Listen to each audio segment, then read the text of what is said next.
நீங்க ஜெகதீசன் ஐயா? ஐயா, அனைவருக்கும் ஆத்ம நமஸ்காரம். ஐயா, கேக்குதா? கேக்குதுங்கய்யா. ஐயா, அப்ப அந்த ராமதீர்த்தருடைய 8ஆம் பாகம். சரி, ரைட். அனைவருக்கும் ஆத்ம நமஸ்காரம். இன்னைக்கு ஸ்ரீ சுவாமி ராமதீர்த்த பரமஹம்ச விஜயம் 8வது பாகம் தொடர்கிறோம். சிவானந்தவரம் சார் அருளால், இறைவன் அருளால் 12வது யக்ஞம் செய்வதன் ரகசியம் 161ஆம் பக்கம். நேற்று அந்த இடத்துல தான் ஆரம்பிக்கலாம்னு சொல்லியிருந்தது. அந்த இடத்துல இருந்து அப்ப தொடர்றோம்.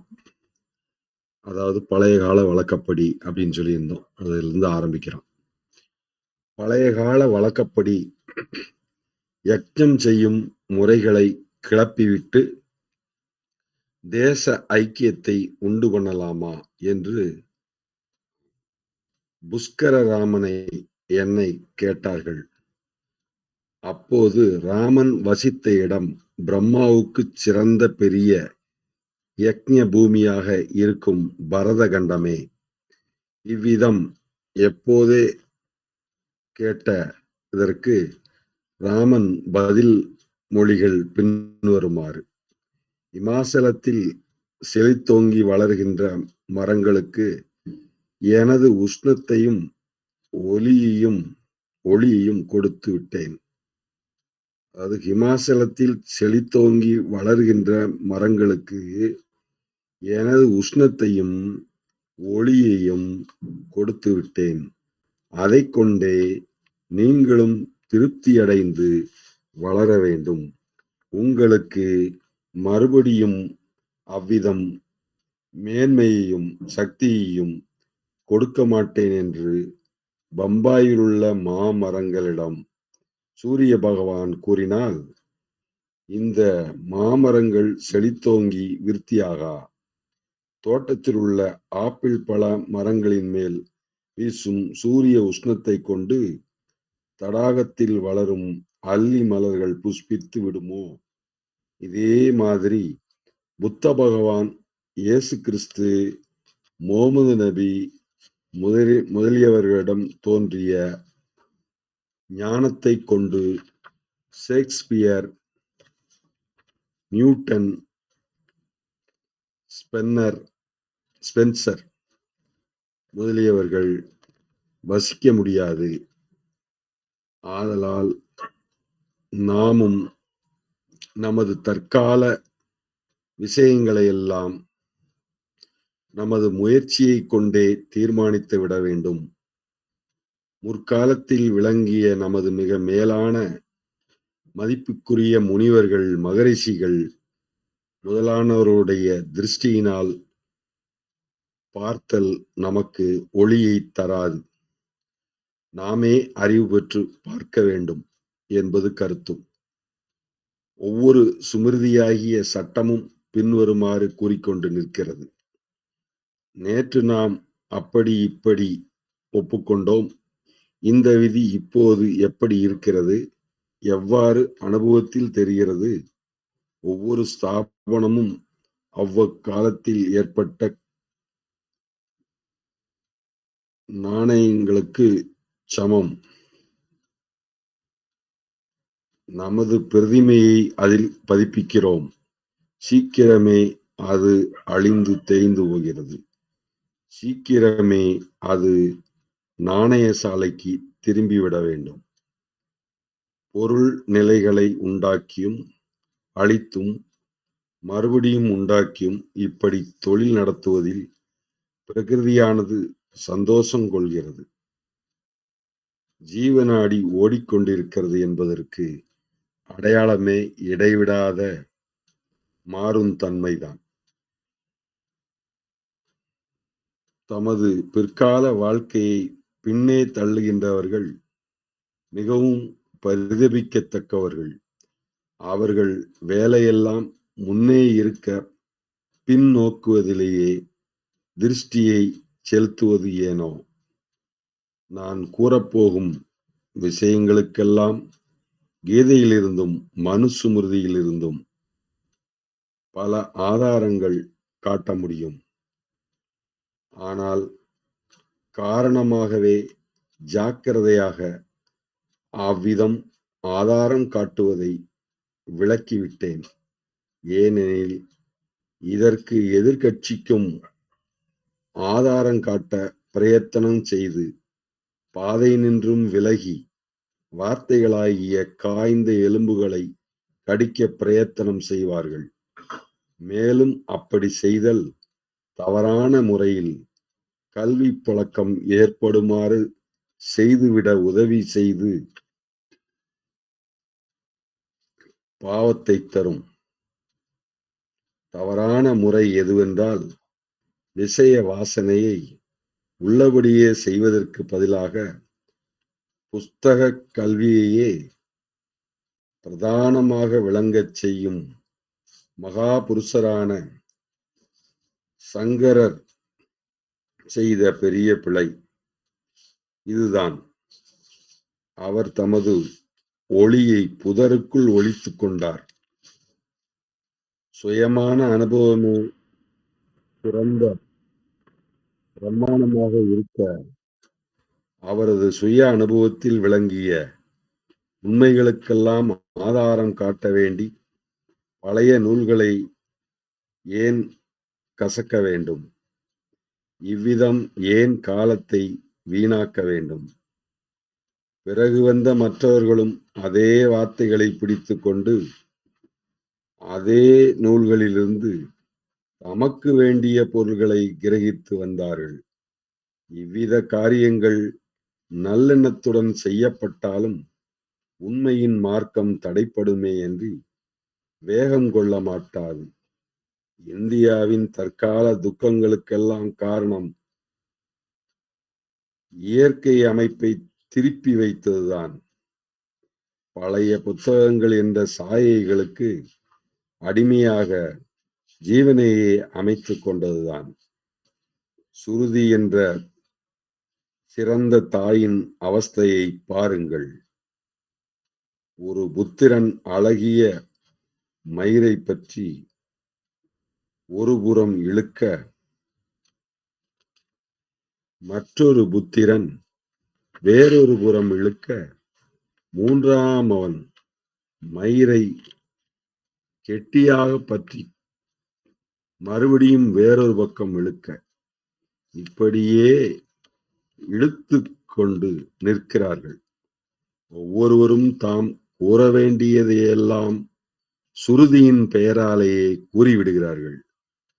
அனுபவத்திடமாகிய சிறந்த குணத்தில் சத்திய நெறியை குறைவுபடுத்தி விடுகிறார்கள்.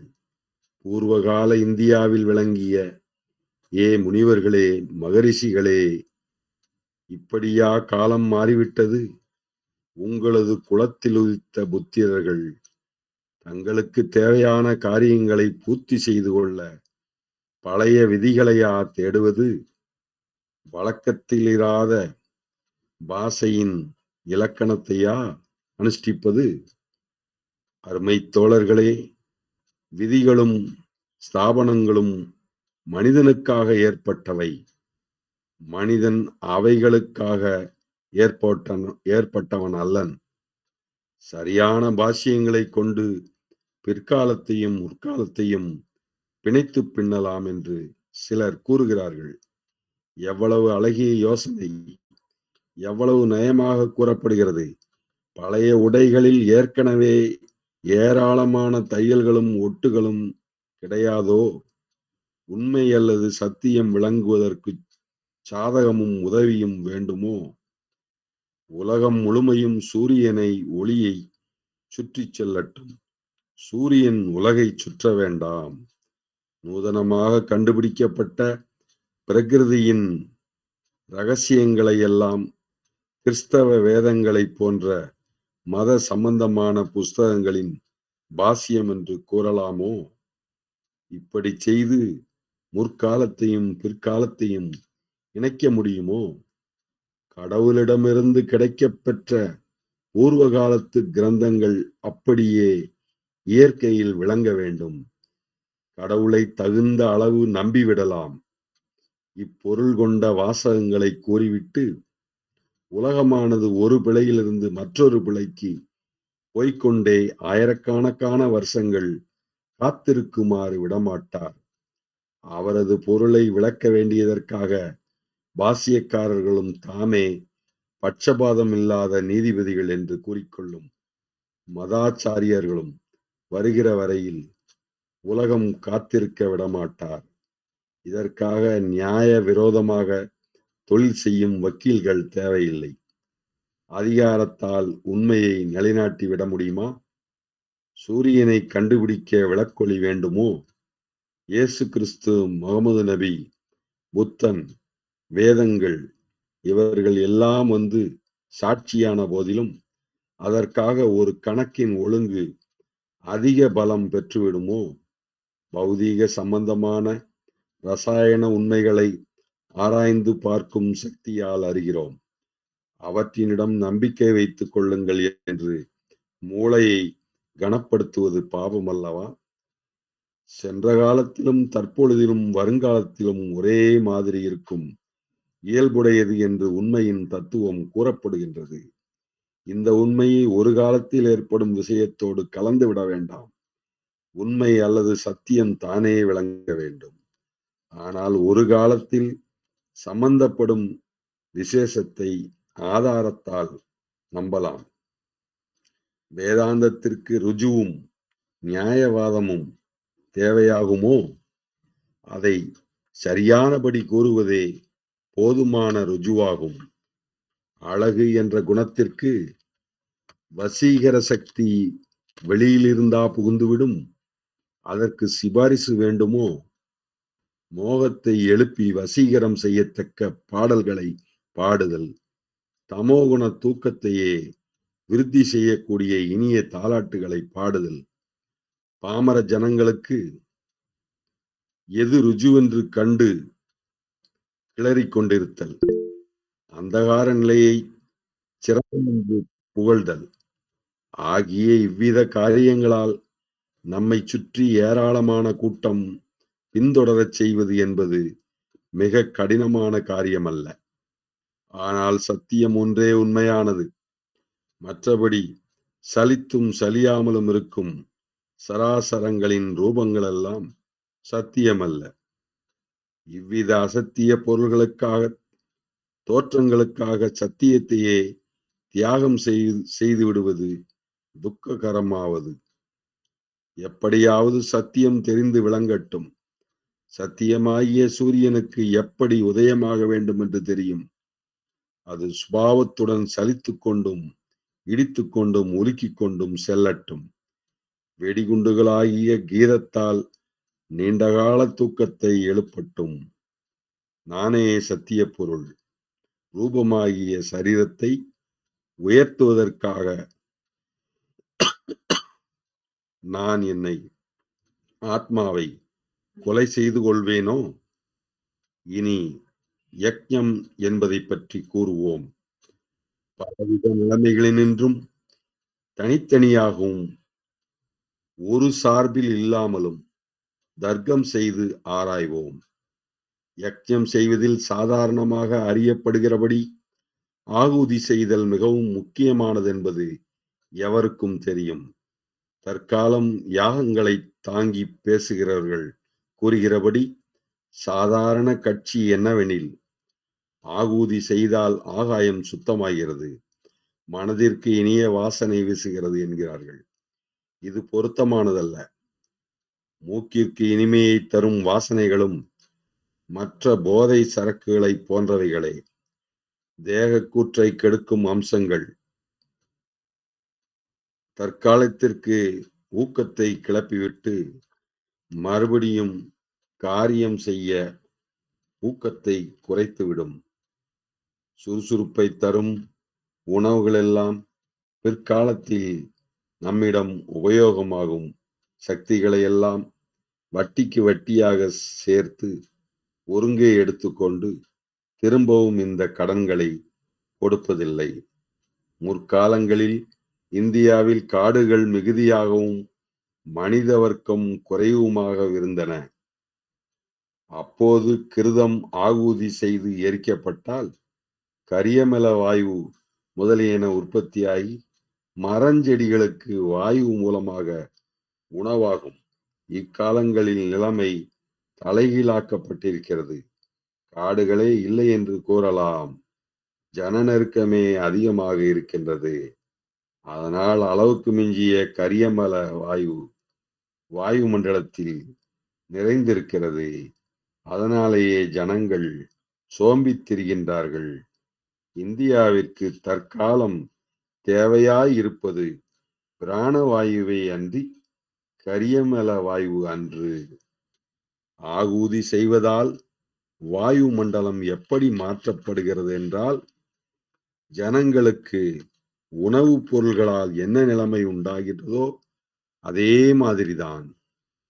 விலைபெற்ற நெய்யை மூட்டப்பட்ட அக்கினியில் வீணாக்குவதற்கு பதிலாக இந்தியாவிற்கு பிறந்த லட்சக்கணக்கான ஜனங்களது சரீரத்தையே தின்று கொண்டு வருகிற ஜடராக்கினியிடம் காய்ந்து போன ரொட்டி துண்டுகளையாவது ஏன் ஆகுதி செய்யக்கூடாது? இவர்கள் பசியால் வருந்துகின்ற ஜீவனுடன் கூடிய நாரணர்கள் அல்லவா? அவ்வித ஆகுதியே இந்தியாவில் தேவையாயிருக்கிறது. ஆனால் ஒரு விசேஷம் கவனிக்கத்தக்கது. ஒரு நாளைக்கு ஆயிரக்கணக்கான ஏழைகளுக்கும் அன்னம் போடுவதால் என்ன பலன்? விவேகமற்ற இவ்வித தர்மம் மரியாதை பெற்ற வறியவர்களையே விருத்தி செய்கிறது. விவேகமில்லாத தர்மத்தால்தான் இந்தியாவில் இவ்வளவு துக்கமும் ஏற்பட்டது. ஒரு பிரெஞ்சு கிரந்தகர்த்தா கூறுகிறார், தர்மத்தால் எவ்வளவு துன்பம் நீங்குகிறதோ அதில் பாதி துன்பத்தை புதிதாக அது உற்பத்தி செய்கிறது. அப்படி உற்பத்தி செய்த துன்பத்தில் பாதியை கூட தர்மத்தால் விலக்க முடியாது. தர்மம் என்பது என்ன எண்ணத்துடன் செய்யப்பட்டாலும் பலனையும் கவனிக்க வேண்டும். விடாப்பிடியாக தொல்லைப்படுத்துகிற பிச்சைக்காரனிடம் சிறு நாணயத்தை கொடுத்து விடுகின்ற பலகீன இருதயம் படைத்த யாத்திரிகனும் தன்னை புகழ்ந்து கொண்டு அடுத்த உலகத்திற்கு சிறு புண்ணியத்தை ஆத்மாவிற்கு சம்பாதித்ததாக நினைக்கின்றான். எப்படியாவது போகட்டும், இவ்வுலகத்தில் தேச சமஷ்டிக்கு விரோதமான காரியத்தை செய்து முடித்து விட்டான் என்பதற்கு சந்தேகமில்லை. சரியான யக்ஞம் இன்னதென்று அறிந்து செய்ய வேண்டியதே நமது வேலை. எளியவர்களை காத்து அவர்களுக்கு ஊழியம் செய்வதே ஆகும். இந்த ஊழியத்தையும் செய்யும் போது அது தன் காரியத்தையே கெடுத்துக் கொள்ளாதவாறு செய்து முடிக்க வேண்டும். ஒரு மனிதனுக்கு நீ செய்யக்கூடிய பெரிய உதவியெல்லாம் அவனுக்கு அறிவை தருவதுதான். இன்றைக்கு ஒருவனுக்கு உணவளிக்கலாம், நாளைக்கு மறுபடியும் பசி எடுத்துவிடும். அவனுக்கு ஒரு தொழிலை கற்றுக்கொடு, அவன் ஜீவதசை முழுதும் சம்பாதித்து சாப்பிட்டு விடும்படி செய்கிறாய். கொடுக்கும் அறிவும் வாழ்க்கையில் இன்பத்தையே தர வேண்டும், நல்ல பலன்களையே கொடுக்க வேண்டும். ஒவ்வொரு இந்தியனும் அந்தஸ்திலும் தனத்திலும் அறிவிலும் பதவியிலும் தனக்கு கீழ் இருப்பவர்களை ஏன் சொந்த குழந்தைகளைப் போல் பாவிக்கட்டும். பிரதிபலனை அபேட்சிக்காமல் அவர்களுக்கு உதவி புரியட்டும். உதவி புரியும் பாக்கியம் பெற்றோம் என்று தாய்க்கு சொந்தமாகிய உன்னத பெருமையே சன்மானமாக இருக்கட்டும். ஆத்மாவுக்கு தேவையான உணவு, தைரியத்தையும் அறிவு, அன்பு என்பவற்றையும் கொடுத்துதவும் பாக்கியம் கிடைக்கட்டும். இதுவே மகத்தான நிஷ்காமிய யக்ஞம். இந்திய பூமியில் கர்ம காண்டத்தை பற்றி விரிவாக பிறகு மற்றொரு சமயம் கூறுவோம். வெகு காலங்களுக்கு முன் சமூகமும் இவ்வளவு செயற்கை அழகுகளை பெற்று விளங்கவில்லை. ஊன், உடை, குடியிருப்பு வசதிகளிலும் பழக்க வழக்கங்களும் மனப்பான்மையும் இந்திய ஜனங்களின் கவனத்தை இழுத்ததில்லை. இப்பொழுதும் காஷ்மீர தேசத்தில் இருப்பது போல பல விருட்சங்கள் ஏராளமாக வளர்ந்திருந்தன. ஜனங்களும் வஸ்திரமின்றியே இருக்கக்கூடிய காகம் ஜனங்களும் வஸ்திரமின்றியே இருக்கக்கூடிய காலம். அடர்ந்த விருட்சங்களும் குகைகளுமே வாசஸ்தலமாக இருந்த காலம். அப்படிப்பட்ட காலங்களில் சரீர சக்திகளும் மனோசக்திகளும் வேறு போக்கின்றி கடவுள்களுடன் சம்பந்தம் வைத்துக் கொண்டன. பலவித யாகங்களை செய்து வந்தார்கள். இந்த யாகங்கள் ஆதியில் தெய்வங்களுடன் நியாயமான வர்த்தக முறையைத் தவிர வேறு இல்லை. ஒழுங்காக நடந்து வந்த தொழில் இதில் பல்லை காட்டி தெரிவதும், இழிவாக நடந்து கொள்வதும், குனிந்து கொடுப்பதும், தன்னைத்தான் அவமதித்தலும், பிச்சை கேட்பதும் கிடையா. முன்னோர்கள் அறிந்தபடி பிரகிருதி தத்துவங்களின் தேவதைகளுடன் சமத்துவ நிலையில் திடமான ஒழுங்குடன் நடத்தப்பட்ட உருவகம் செய்யப்பட்ட தேவதைகளுடன் வர்த்தகம் நடத்தப்பட்டதென்றே கூறலாம். ஆனால் தற்காலத்திய தொழில் ஜாடைகள் என்ற சக்தி கிடையாது. பிரதிபலனும் வர்த்தகத்திற்குரிய சின்னங்களும் உண்டு. கொடுத்தலும் வாங்குவதும் உண்டு. இந்த யாகங்களெல்லாம் இது வேண்டுமானால் அது வேண்டுமானால் என்று ஆள் என்ற சொல்லை பற்றியே நடைபெறும். மழை வேண்டுமானால் இந்த யாகம் செய், சந்ததி தேவையானால் அதை செய், ஜெயம் பெற வேண்டினால் மற்றொன்றை செய், தனம் வேண்டுமானால் இன்னும் வேறு யாகம். இப்படியே போய்கொண்டிருக்கும். எனது தேவைகளை பொறுத்தே நடைபெற்றவைகள் ஆதலால் கடமைகளைப் போல் ஆரம்பத்தில் நிர்பந்தமாக ஏற்படவில்லை. செய்து தீர வேண்டும் என்ற விதி அல்ல. ஆனால் நாளடைவில் யாகங்கள் வழக்கங்களாகவும் கண்ணியம் பெற்றவைகளாகவும் மாறி நிர்பந்தமாக ஏற்றுக்கொண்ட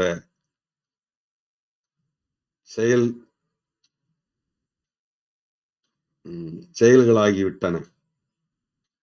இந்தியாவின் சரித்திரத்தில் முன்னே கூறியதற்கு பிற்பட்ட காலங்களில் புராண சம்பந்தமான கர்மகாண்டங்கள் ஏற்பட்டன.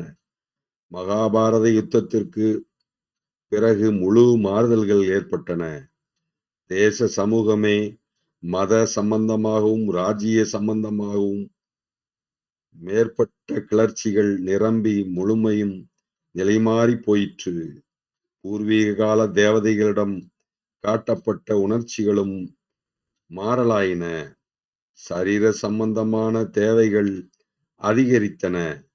ஜனங்கள் ஒரு யாகத்திற்காக மாதங்களும் வருஷங்கள் முழுவதும் காத்திருக்க முடியவில்லை. அதனால் பழைய யாகங்களுக்கு பதில் புராணத்து கர்மகாண்டம் ஏற்பட்டது. இதுவே நமது தர்மம் சற்றும் கெடாமல் நமது கர்ம காண்டத்தை அவசியம் ஏற்படுவதற்கு தக்கபடி மாற்றலாம் என்பதற்கு முன்னாதாரமாக நிற்கின்றது. மற்றொரு நிலைமை கவனிக்கப்பட வேண்டும். சுமிருதி பழக்க வழக்கங்கள், ஹோம கர்மாக்கள் மற்றும் உள்ள கர்மகாண்டத்தை பற்றிய காரியங்கள் ஆகிய இவை காலத்திற்கு தக்கபடி மாறுகின்றன என்பதுடன் நில்லாமல் ஒரே தேசத்தில் பல இடங்களிலும் வெவ்வேறு தன்மைகளுடையனவாயிருக்கின்றன. சமூகத்திடம் வேண்டுமானால் இடைவிடாமல் மாறிய நிலைமைகளுக்கு தக்கபடி தளர்ந்து கொடுப்பதும் வளர்ச்சி பெறுவதும் சந்தர்ப்பத்திற்கு தக்க மாறுதல் பெறுவதும் வேண்டும். மாறிக்கொண்டிருக்க வேண்டும் அல்லது அழிய வேண்டும். இதுவே பிரகிருதியின் பயங்கர உண்மை. சந்தர்ப்பங்களுக்கு தக்கபடி மிக நேர்த்தியாக அமைந்த பிறகும் சந்தர்ப்பங்கள் மாறிக்கொண்டே போவதால் சமூகமும் மறுபடியும் புதிய அமைப்பை பெற்று வகிக்க வேண்டும். மனிதனை பற்றியும் உலகை பற்றியும் நாம் அறிந்த வரையிலும் எல்லோரும் பந்தோபஸ்துடன் சந்தோஷமாக வசித்துக் கொண்டு சச்சரவுகளும் மாறுதல்களும் தேவையே இல்லாத காலம், நீடித்த சாஸ்வதமான ஒழுங்குடன் அமைக்கப்பட்ட காலம் சொப்பனத்திலும் இல்லை. ஆதலால் நமது கர்மகாண்டத்தை சந்தர்ப்பங்களுக்கு தக்கபடி ஏற்படுத்திக் கொள்வோம். வேதத்து ரிஷிகள் காலத்தில் இருந்த தேவைகள் வேறு, நமக்கு இப்போது இருக்கும் தேவைகள் வேறு. கர்மகாண்டம் எந்த ஆள்களை சுற்றி நின்றனவோ அவை நீங்கிவிட்டன. கால்நடைகள் தேவையானால் இந்திரனுக்கு ஆகுதி செய்யுங்கள் என்றும், சந்ததி தேவையானால் பிரஜாபதியை திருப்தி செய்யுங்கள் என்றும், இவை போன்ற கூற்றுக்கள் தற்காலம் தேவையில்லை. தற்காலத்திய கர்மகாண்ட கேள்விகள் பின்வருமாறு மாறிவிட்டன. கைத்தொழில்களும் கலை ஞானங்களும் செழித்து கொழுத்துச் செல்லும் இந்த நூற்றாண்டில் நீ ஜீவித்திருக்க விரும்பினால் சிறிது சிறிதாக மெலினம் அடையாமலும் ராஜ்ய நிலையில் அஜீரணம் அடையாமலும் இருக்க விரும்பினால் மின்சார சக்தியை பிடிக்க வேண்டும். நீராவியாகிய வர்ணனை அடிமைப்படுத்த வேண்டும். விவசாய சாஸ்திரம் என்ற குபேரனுடன் சிநேகம் கொள்ள வேண்டும். இந்த தெய்வங்களிடம் உன்னை சிநேகம் செய்விக்கும் புரோகிதர் நூதன சாஸ்திர முறைகளை கைப்பற்றுவர்களும் கலை ஞானிகளுமேயாம். வைதீக விரோதமான மொழிகளை கூறுவதாக ராமனை குறை கூறாதீர்கள். இவ்வுலகில் எதுவும் மாறும் தன்மையுடையதே. தேச சொரூபமே முழுமையும் மாறிவிட்டது. அரசாங்கம் மாறிவிட்டது. பாஷைகள் போய்விட்டன. ஜனங்களும் நிர்பேதம் அடைந்து விட்டார்கள். வேத காலத்து தெய்வங்கள் மாத்திரம் ஏன் எங்கேயோ உயரத்தில் ஊசலாடிக் கொண்டிருக்க வேண்டும்? வருஷங்களுடன் கூட அவைகளும் ஏன் வளர்ந்து கீழே வந்து நம்முடன் தாராளமாக கலந்து மனிதனுக்கு தெளிவான பொருள்களாக கூடாது? அன்பும் கடாட்சமும் பெற்ற இந்தியர்களே, ஏகம் சத்தாகிய கடவுளை பார்ப்பதினின்றும் தடை செய்ய சிறிதும் ராமன் சம்மதியான். இடி, மின்னல், காற்று, சூரியன், சந்திரன், அக்னி, வருணன், பூமி முதலியவற்றில் முற்காலத்திய மதிக்கத்தக்க முனிவர்களைப் போல கடவுளை காணுங்கள். பிரகிருதியில் கடவுளை காணுங்கள். பிரகிருதியே கடவுள் மயம் என்று நோக்குங்கள். நான் இன்னும் கொஞ்சம் அதிகம் கேட்கிறேன். பௌதீக சாஸ்திர ஆராய்ச்சி சாலையிலும் அந்த கலைஞர்களது அறைகளிலும் கூட கடவுளை தரிசனம் செய்யுங்கள். யாகாக்கினி எவ்வளவு தெய்வத்தன்மை பொருந்தியதோ அதே மாதிரி ரசாயன மேடையும் கருதப்படட்டும். முற்காலத்தில்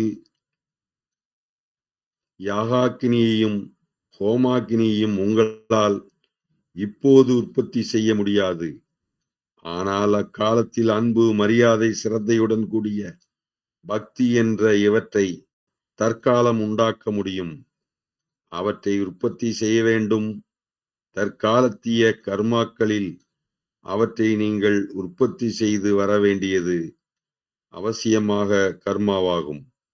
பிரகிருதியை பற்றி படிப்பது கடவுளது எண்ணங்களையே மறுபடி எண்ணுவதற்கு சமமல்லவா என்று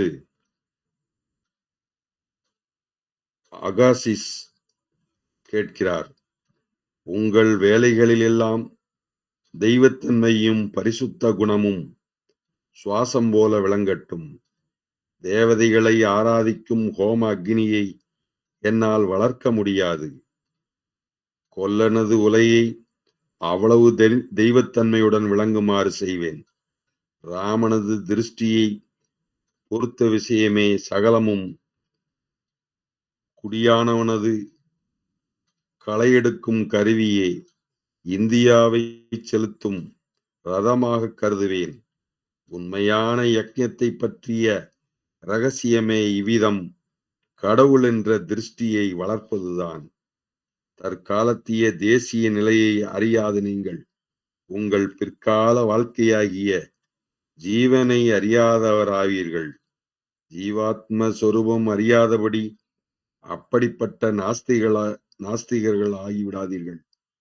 வாழ்க்கையில் ஏற்பட்ட உங்கள் பிரதம கடமையானது உங்கள் பிற்கால ஜீவ வாழ்க்கைக்கு உதவி செய்வது.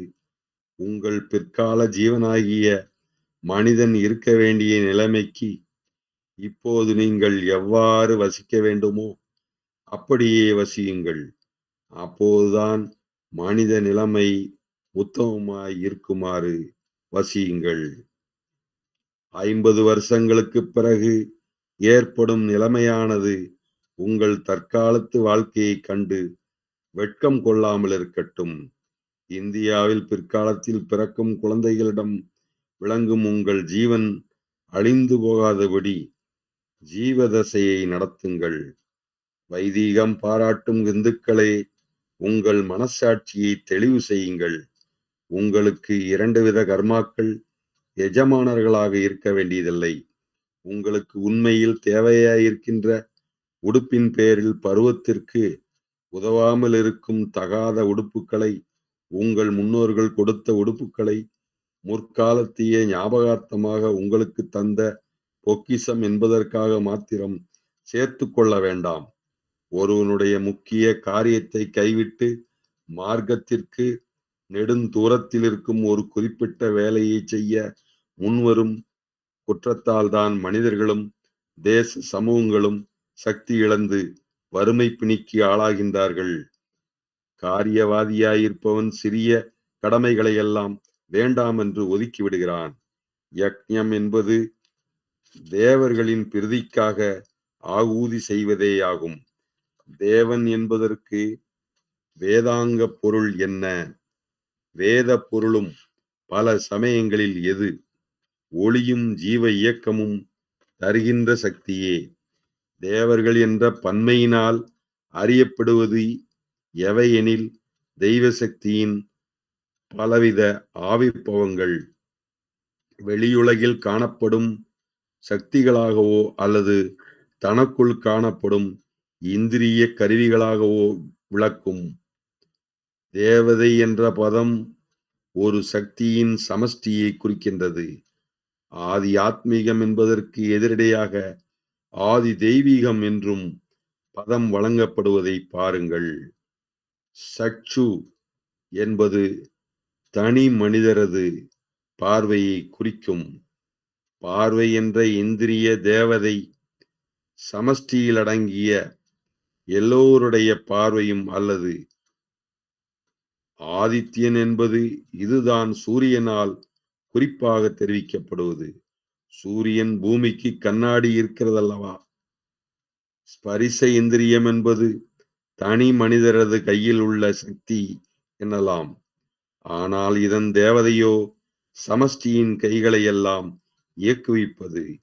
இந்த சமஷ்டி சக்திக்கு பெயர் இந்திரன் என வழங்குகிறது. இப்படியே எல்லாம் இந்திரிய தேவதைகளை பற்றி கூறும்போது அந்த சொல்லுக்கு பொருள் இருக்குமானால் இந்த குறிப்பை தவிர வேறு இருக்க முடியாது. இப்போது கவனிப்போம். யக்ஞத்தில் தேவதைகளுக்கு ஆகூதி செய்தல் என்பதற்கு பொருள் என்னவாய் இருக்கலாம் என்று கவனிப்போம். பகுத்தறிவிற்கு தெரிந்த வரையில் பொருள் என்ன? எனது தனி இந்திரிய கருவிகளை அவற்றிற்கு தக்க சமஷ்டி சக்திக்காக அர்ப்பணம் செய்யலாம். எனது சிறு ஜீவனை சமஷ்டி ஜீவனுடன் சேர்த்து ஒன்றாக கருதுதல். அந்நியரையும் தன்னை போலவே கருதுதல். எனது மனோநிலையை கடவுளது மனத்தில் ஐக்கியப்படுத்திவிடல். ஆதித்ய தேவதைக்கு ஆகூதி செய்தலாவது எந்த கண்களுக்கும் அகௌரவமான நடத்தையால் குற்றம் செய்யாதிருத்தல் என்ற தீர்மானத்தை திட உறுதியுடன் நிலைநிறுத்திவிடலே. எந்த கண்கள் உன்னை நோக்கினாலும் அவற்றிடம் அன்பும் முறுவலுமே செலுத்தி ஆசிர்வதிக்கும் தன்மையை உண்டாக்குவது. எல்லா கண்களிடமும் கடவுளை காணல்.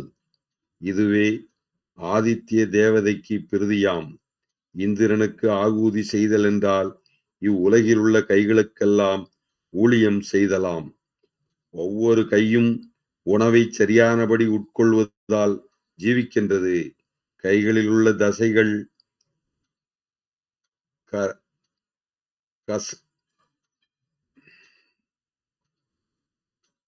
கசரத்து மூலமாக வேலை செய்வதால் உணவை பெற்றுக்கொண்டு வளர்ந்து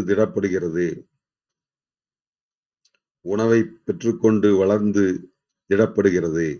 ஆதலால் இந்திரனுக்கு உணவளித்தலாவது லட்சக்கணக்கான எளிய வகைகளுக்கு தொழில் கொடுத்தல். தேசத்தில் வேலையை தேடும் எளியவர்களுக்கு வேலை சம்பாதித்தல். இந்திரன் திருப்தி அடைந்தால் பூமி செழித்து பலன் பெருகும். வாஸ்தவந்தான். எல்லா கைகளுக்கும் தொழில் ஏற்பட்டால் வறுமை என்பது எங்கே இருக்கக்கூடும்? இங்கிலாந்தில் மாசூல் விளைவிப்பதே கிடையாது. அப்படியிருந்தும் தேசம் தனம் படைத்திருக்கிறது. ஏனெனில் கைகளுக்கு தேவதையாகிய இந்திரன் திருப்திக்கு மேம்பட்ட நிலையில் அஜீரணம் அடையும்படியானாலும் கலைகளிலும் கைத்தொழில்களிலும் நிறைய உணவு அருந்தி இருக்கிறான். நமது கைகளையெல்லாம் சமஷ்டியின் நன்மைக்காக ஒன்று சேர்த்தால், நமது இருதயங்களை ஒன்று சேர்த்தால் பிரகஸ்பதியின் திருப்தியாகிய ஆகூதி நிறைவேறி விடுகிறது. இருதயஸ்தான தேவதையாகிய சந்திரன் திருப்தியடைகிறான். இப்படியே மற்ற தேவதைகள் விஷயங்களும். சுருக்கி கூறினால், தேவதைகளுக்கு பிரீதி செய்வதாவது எனது கைகளை தேசத்து முழு சமூகத்தின் கைகளுக்கெல்லாம் உதவியாக்கி விடுதல். எனது கண்களை எல்லா கண்களும் சேர்க்க முழு சமூகத்திற்கும் உதவுதல். எனது நன்மைகளை தேசத்து நன்மையில் ஒன்றுபடுத்தி கலத்தல். எல்லோரையும் எனது சரீரம் போல் பாராட்டிவிடல். தத்துவமசி என்ற வாக்கியத்தை அனுபவத்திற்கு கொண்டு வருதல். அது நீயாகிறாய். இதுதான் வேதாந்தம். இப்படியெல்லாம் நிறைய நம்ம பார்க்கும்போது சிவானந்தவரம் சார் இந்த கருத்துக்களை எல்லாம் சொல்வதற்கு நிறைய தெளிவா புத்தகங்கள்லாம் நிறைய புத்தகங்கள் எழுதுனா அது ஏதாவது மறுபடியும் குழப்பமாயிருமோ, அதுவும் மறுபடியும் கேள்விக்கு இடமாயிருமோன்னு சொல்லிதான் சுவாமி ராமதீர்த்த பரமஹம்சருடைய நூல்களை படித்து நீங்கள் பகுத்தறிவு பூர்வமாக வாழுங்கள் என்று நமக்கு சொல்வதற்காக சுவாமி ராமதீர்த்த பரமஹம்சருடைய நூல்களை கண்டிப்பாக பாருங்கள் என்று சொல்லியிருப்பார் போலும். இதை படிக்கும்போது நமக்கு மிகவும் தெளிவாகிறது. 172ஆம் பக்கத்தில் தொடர்கின்றேன். இந்த யக்ஞத்தை ஒவ்வொருவரும் செய்ய வேண்டும். இதுவே சகலருக்கும் பொதுவான மதமாக இருக்க வேண்டும். இந்திய பூமியே இதை அனுசரித்தால் நலம், இல்லையேல் அழிந்து போவாய். வேறு மார்க்கமே கிடையாது. யாகம் செய்யும் போது தேவதைகள் பிரதியட்சத்தில் காணப்படுகின்றன என்று உங்கள் சாஸ்திரங்கள் கூறுவது அப்படியே நடக்கும் உண்மை என்று ராமன் கூறுவான். அதாவது எப்படி என்றால், சேர்ந்து மனதை ஒன்றுபடுத்தி விடுவதன் சக்தி விளங்குகிறது. ஏக நிலையில் மனதை வைத்துக் கொள்ள சக்தி பொருந்தியவர்களின் தொகை எவ்வளவு இருக்கின்றதோ அந்த எண்ணை தன்னாலே பெருக்கி கிடைத்த தொகை தியான பலத்தை விளக்கும் என்று மனோதத்துவ சாஸ்திர ஆராய்ச்சியின் தற்கால முடிவு தெரிவிக்கிறது. அதாவது 5 பேர் சேர்ந்து ஒருமனப்பட்டால் 25 பேருடைய மனோசக்தி உண்டாகும்.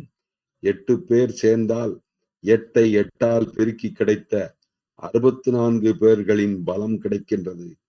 அதுதான் சத் சங்கத்தால் ஏற்படும் பலன். ராமன் தனியே எந்த எண்ணத்திற்கும் எதிரில் உருவத்தை கொடுக்கும் சக்தி வாய்ந்தவனாவான்.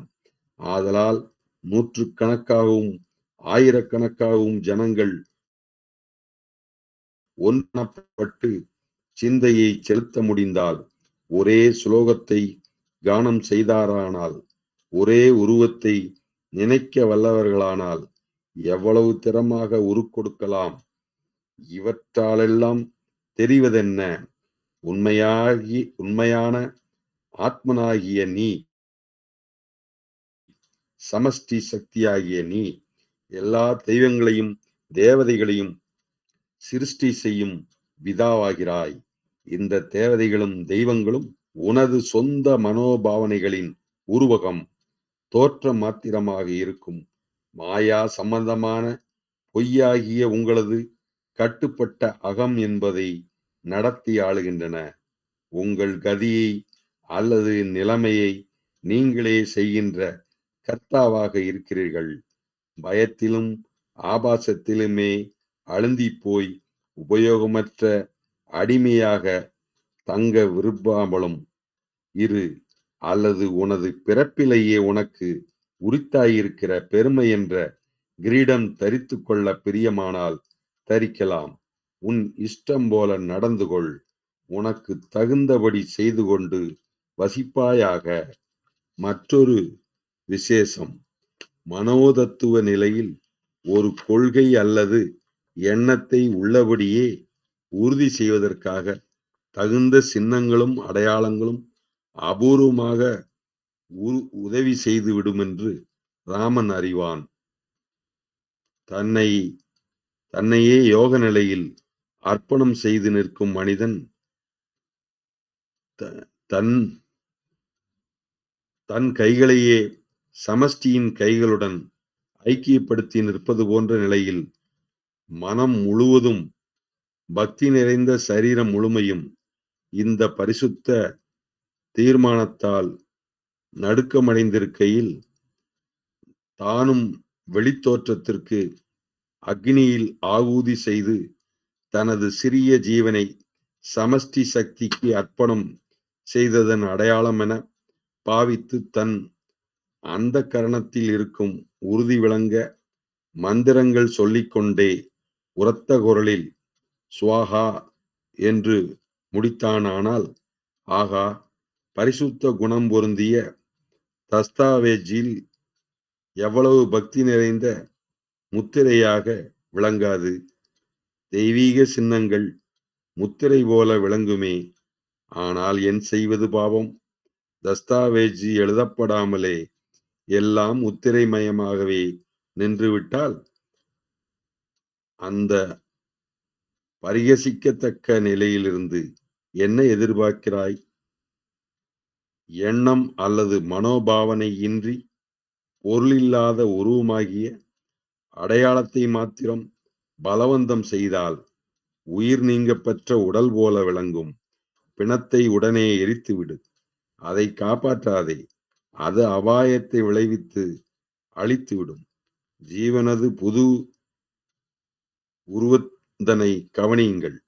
நதியானது பழைய மார்க்கத்தின் வழியே செல்வது இலகுவென்றும், அதனால் பழைய ஸ்தாபனங்களை புதிய உயிர் கொடுத்து எழுப்ப வேண்டும் என்றும் கூறுகிறார்கள்.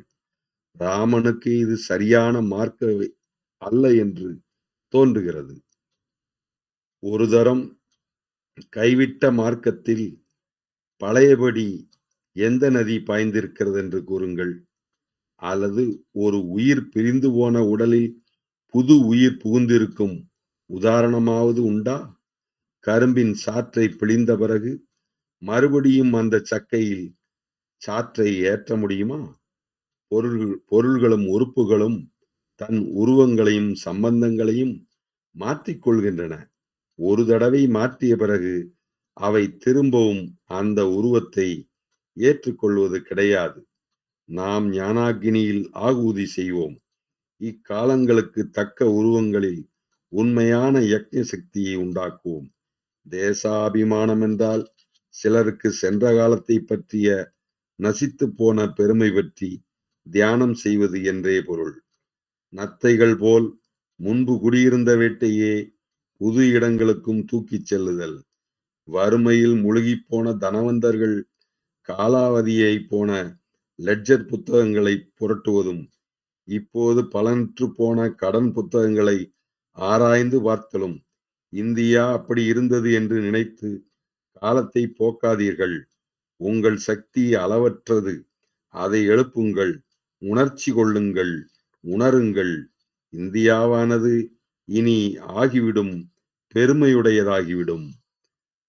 சரித்திர ஆதாரங்களும் பிரதியட்ச தரிசனமும் தெளிவிக்கின்றது. ஜனங்கள் ஒன்று சேர்ந்து கண்களும் கைகளும் ஒன்று கூடினால் உடனே ஹிருதயம் என்று கூடத்தக்க சமயம், உன்னதமான சமயம் அநேகமாக வாய்த்து விடுகிறது. அறிந்தோ அறியாமலோ உணர்ச்சிகளும் எண்ணங்களும் கலந்து கூடுகின்றன. ஜனங்கள் ஒரேவித உணர்ச்சி பெற்றவர்களாகவும் ஒரேவித சம எண்ணங்கள் உடையவர்களாகவும் ஆத்ம பலம் பெறுவதற்கு ஒரேவித சக்தி வாய்ந்தவராகவும் ஆகிவிடுகிறார்கள். பரஸ்பர சகோதர உணர்ச்சியும் ஒற்றுமையும் உற்பத்தியாகின்றன. எழுத்து வாசனை அறியாத முரட்டு அராபி ஜாதியார்கள் நாளொன்றுக்கு 5 தடவைக்கு குறையாமல் கடவுளிடம் ஒன்று சேருமாறு செய்ததிலே தான் முகமது நபியின் ஞானம் விளங்கியிருக்கிறது. ஒரே குழப்பமாக கலங்கியிருந்த ஜனக்கூட்டத்திலிருந்து இவ்விதம் அவர் திறமாக வறுக்கப்பட்ட உறுப்புகளுடன் விளங்கிய தேச சமஷ்டியை உண்டாக்கினார். புண்ணிய தீர்த்தங்கள்,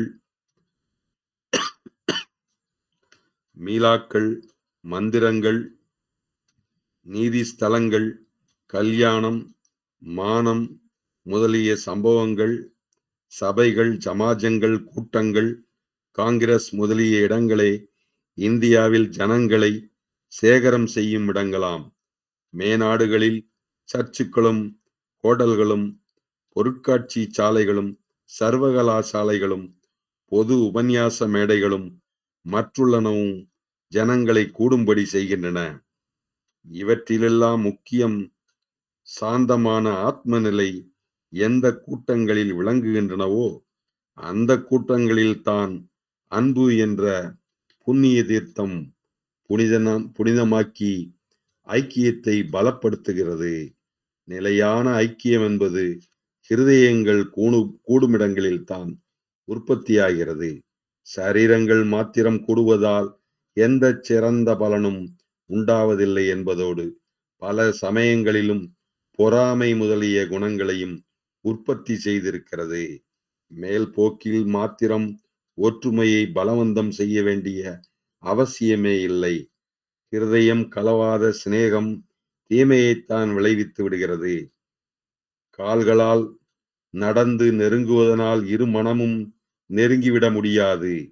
வற்றாத ஊற்று அல்லது ஜீவநிலையின் ஆதாரம் என்ற இடத்தை நெருங்கினால் மாத்திரம் நமக்கு உண்மையில் வேண்டிய சிநேகிதர்கள் கிடைப்பார்கள். தண்ணீர் ஓரத்தில் மரம் இருந்தால் தண்ணீர் இருக்கும் பக்கத்தில் வேர் செலுத்தி விடுகின்றது. நித்தியமான அஸ்திவாரமான ஜீவஸ்தானத்தின்று கிளம்புவோம்.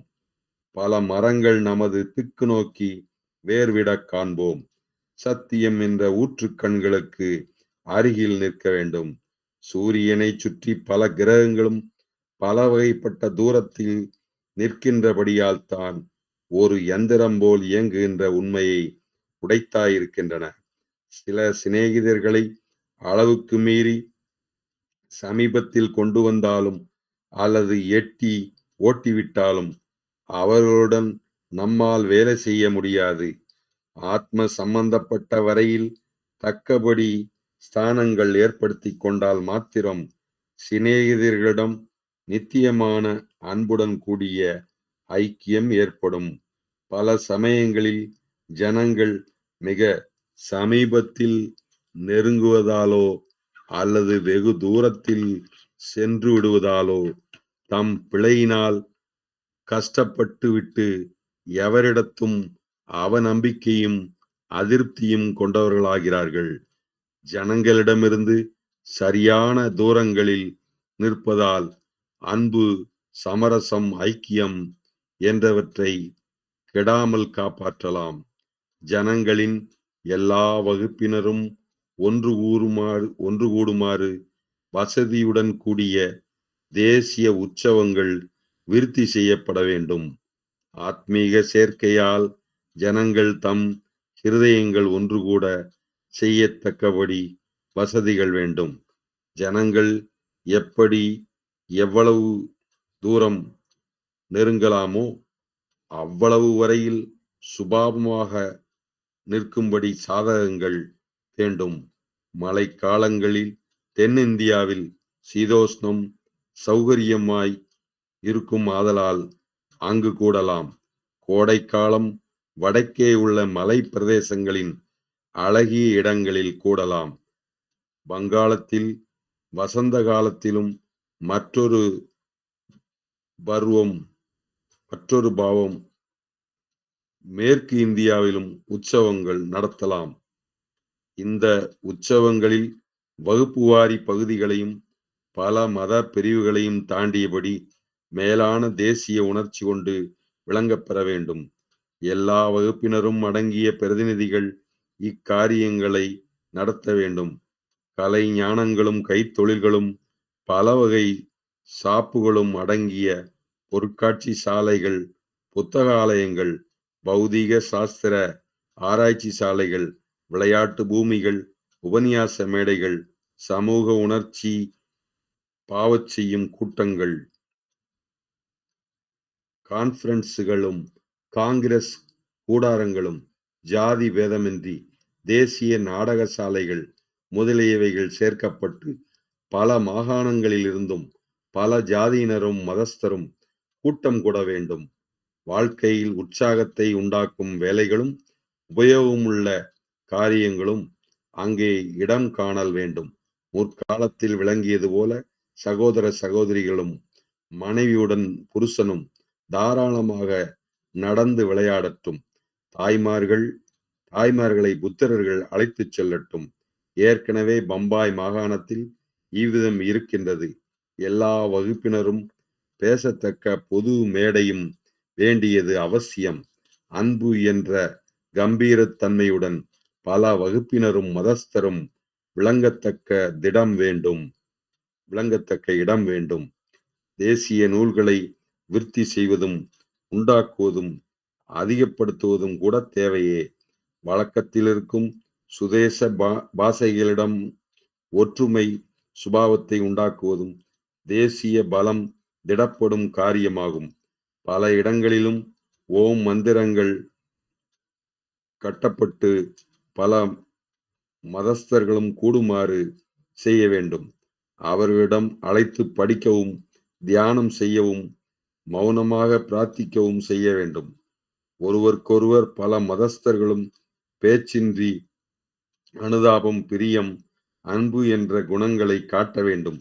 சிறுவர்கள் ராமன் காட்டிய முறைப்படி வெளியிடங்களில் கசரத்துக்கள் பழகலாம். சரீரத்தின் ஒவ்வொரு இயக்கமும் ஆத்மீக சின்னத்தை விளக்கலாம். ஆகூதி செய்வதால் மனோலய சாசனத்தில் தெய்வீக முத்திரை போட்டது போல் பாய்ந்ததற்கு பதில் சரீரத்திலுள்ள இயக்கத்தையே அவ்விதம் பாராட்டுவோம். ஸ்நானம் செய்யும் போது நாம் பரிசுத்தத்தை உண்டாக்கும் ஸ்தோத்திரங்களை அறிவினால் விளக்கிக் கொண்டு குருட்டுத்தனமாய் இல்லாமல் கூறுவோம். சிறுவர்கள் கூடிக்கொண்டு நதிக்கரைகளில், பசும்புற்தரைகளிலோ அல்லது சமவெளிகளிலோ சேர்ந்து உணவு அருந்தட்டும். ஓங்கார துணியை கூறிக்கொண்டும் தியானம் செய்து கொண்டும் ஒவ்வொரு உணவும் உள்ளே செல்ல வேண்டும். தீவிர சக்தி என்ற அக்னியை உற்பத்தி செய்யும் வார்த்தைகளும் சுவாசத்துடன் கலந்து பிரகாசிக்கும் மனோபாவனைகளும் நிரம்பிய தேச கீதங்களும் கூட்டமாக கானம் செய்தவர்களானால் ஐக்கியத்தை பலப்படுத்தும் கருவிகளாம். ஹோமம் செய்வதற்கு செயற்கை அக்னியை மூட்டுவதற்கு பதிலாக பக்தி நிறைந்த சிறுவர்கள் அதிகாலை சூரியனையும் அஸ்தமானமான சூரிய மண்டலத்தையும் நோக்கி அவற்றின் அபரிமிதமான பெருமையை ஹோமாகினியாக கருதி தங்கள் குறுகிய அகங்காரங்களையே ஆகூதி செய்யட்டும்.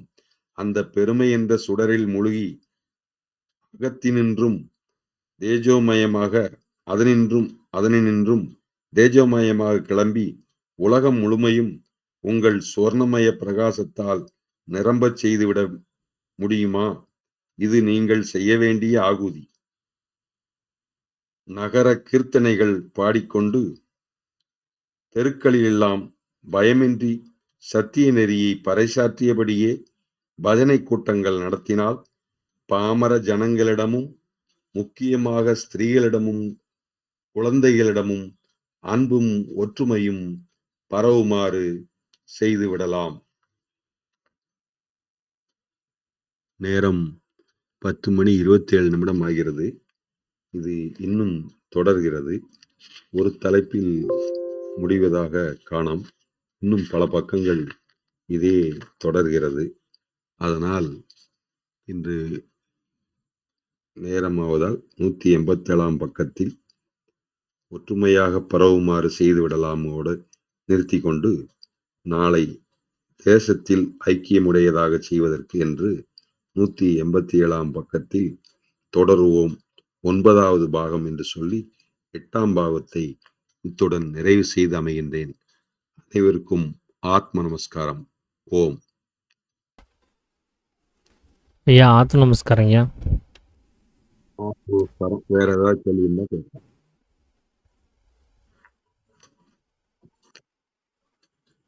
மணி 10:27 யாரும் எதுவும் கேட்கலைங்க. அப்போ நிறைவு பண்ணிடலாம்னு நினைக்கிறேங்க.